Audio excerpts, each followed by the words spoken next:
Well, hello everyone again. For those who are listening to the first podcast, here's the second one. My name's Reverend Peter Huxtable, the vicar of St Helens and the parish of Stapleford here in Nottingham. We've been thinking about how on earth we change and do church differently since the edict came in that we're shutting all the churches. It's happening down at St Helens Church, but also happening up at Montrose Court as well. And I'm delighted that joining me here today is Emma Jones, our illustrious leader of the church at Montrose Court.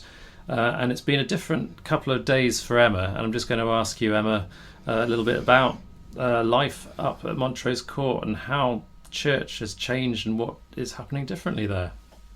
Fantastic. Well, hello. So Church has definitely changed. We are still up at church at Montrose Court. It is obviously we're not meeting in the church way, but we are very much still a presence on the estate. You've got the food bank that is open, and those are one of the avenues that the church has, really encouraged us to try and keep open. So that's the case with you. It is since we've had the news on Wednesday. Or Tuesday rather, or Wednesday. Whenever it was. Sorry, wittering. We have run two very, very busy sessions at the food bank. That is the new church at the moment. People have been coming in with their vouchers. We've been fulfilling their orders, and I've been able to chat with them and minister them from a distance outside. It is the new way of doing church, I think, for now. What are the sort of things that people are worried about that you're picking up that people sort of want prayer for? Or people are scared. People are scared of running out of food. People are scared for their families. People are scared of being stuck inside. People are just frightened, and they need us and God more than ever right now, I think. But they're just frightened of being frightened, I think. Yeah, the sort of fear of the fear of the fear yeah, that absolutely. keeps going. Yeah. So that's fantastic. So you find yourself sort of standing around outside a bit more than inside, do you? Just people walking past the shop and you're more of a presence there and trying to work out what the needs are of people. That's it. We're trying not to get people to actually come into the church unless they're picking up their food parcels, and obviously we like to chat to them sort of quite confidentially about that, because we need to know personal details. So that's done inside. The rest of the stuff I'm doing is outside and in the shop next door.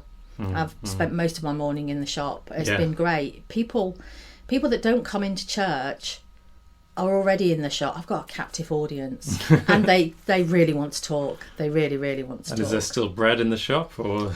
There's some bread. There's not much bread, but there is some bread. Yeah. Oh, well, this is that's brilliant to hear. It's not the only news over the last 24 hours. We've had to deal, like yesterday evening, with the announcement about the school closures, and that's beginning to impact on staff and students, but obviously on parents as well. And I'm well aware, Emma, you are the mum to a daughter who's supposed to be taking her A-levels this summer, but obviously not at the moment. How's that impacting you on others that you've spoken to and your daughter? It's really hard on them. I really feel for the children. They've worked so hard over the past 2 years, and the end is almost in sight, and they've been choosing their universities and getting excited about their next step into sort of adult life, and they feel it's been snatched away from them.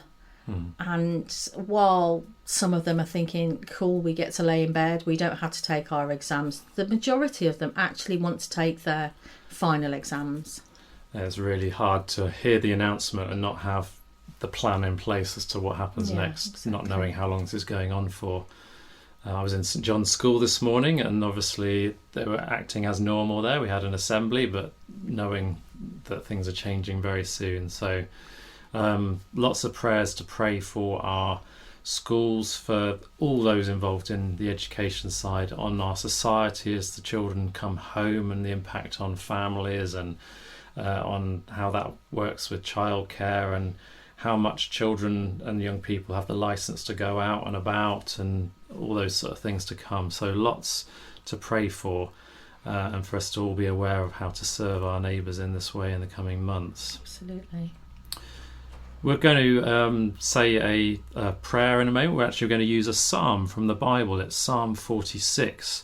And this is a powerful psalm. It's an ancient song that helps us to focus on the God who is unchangeable and who has all things in his hands despite everything else swirling around and getting out of control. So me and Emma are going to say this as a prayer for you at the end of this podcast. So here we go. Psalm 46. God is our refuge and strength, A very present help in trouble. therefore we will not fear, though the earth be moved, And though the mountains tremble in the heart of the sea, though the waters rage and swell. and though the mountains quake at the towering seas, There is a river whose streams make glad the city of God. the holy place of the dwelling of the Most High. God is in the midst of her. Therefore shall she not be removed. God shall help her at the break of day. The nations are in uproar and the kingdoms are shaken. But God utters his voice, and the earth shall melt away. The Lord of hosts is with us. The God of Jacob is our stronghold. Come and behold the works of the Lord. What destruction he has wrought upon the earth. He makes wars to cease in all the world. He shatters the bow and snaps the spear and burns the chariots in the fire. Be still and know that I am God. I will be exalted among the nations. I will be exalted in the earth. The Lord of hosts is with us. The God of Jacob is our stronghold. Amen. Amen. And thanks for listening. And just to say that we are open at St Helen's Church on a Saturday between 10 and 2. And again on Sunday we're open for prayer between 9 and 12. And look forward to seeing you there if you can make it. God bless.